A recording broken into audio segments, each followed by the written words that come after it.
Hey guys, I'm Meteorologist Chris Tomer with this mountain weather update. It is an active afternoon across Colorado. All these storms that you see, and there's a severe thunderstorm watch over all the Front Range and the Eastern Plains, developed over the mountains. So everything developed up here over the high country at about 11:30 to about noon, and then everything broke loose and moved east. And so a lot of this has become severe with quarter-sized hail or larger gusty winds and a lot of lightning.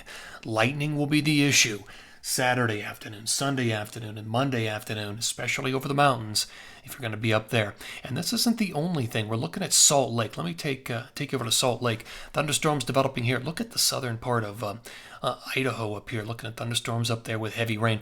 And look at these storms right here. A special weather statement for this. Gusty winds. These storms coming out of Bountiful and North Salt Lake. Gusty winds, small hail likely with this, and we're going to see this happen most of the weekend into Memorial Day. Each afternoon we're going to see these thunderstorms develop. All right, here's what we're looking at. Let me take you to my blog right now. So weekend mountain weather update, and we're actually looking quite wet into early June as well. But so we've got a couple of things coming together, and this was the view from Vail, looking towards the Gore Range at about 11:30 noon, when everything was just starting to develop over the higher terrain, and then everything matured and moved towards Denver. But we're looking at a forecast freezing level here that's going to stay high for Colorado's Central Mountains, the Wasatch, and the Tetons all the way through Memorial Day. So we'll continue to melt the snowpack away. In fact, it may accelerate. There's 529. Look at that, 14.9, almost 15,000 foot freezing level by day, 13.1 at night.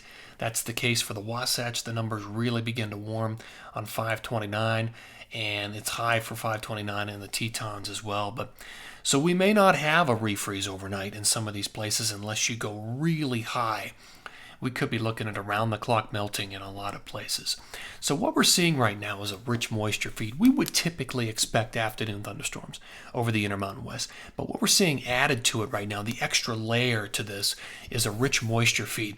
All this new moisture coming out of the Gulf and the Pacific are streaming in 100 to 200% above what you would normally expect. So that's adding to the layer. It's fueling extra afternoon thunderstorms with heavy rain and a lot of lightning.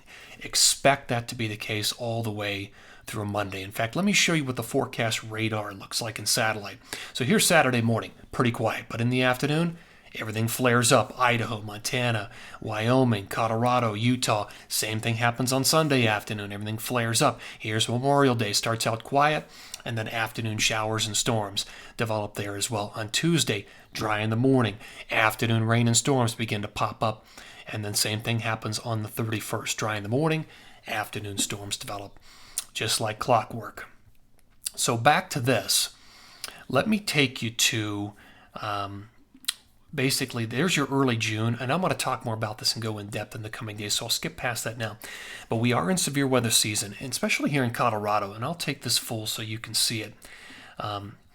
In late May and early June, that's when we typically see most of our tornado reports, severe hail reports, and severe wind reports. So what we're seeing happen right now is a little bit above the norm, but this is when we would typically see most of our severe weather in Colorado. But here's what we really have to worry about heading into this holiday weekend when everybody wants to be outside. Lightning. It's our number one weather killer here in Colorado, especially late May, June, July, and August.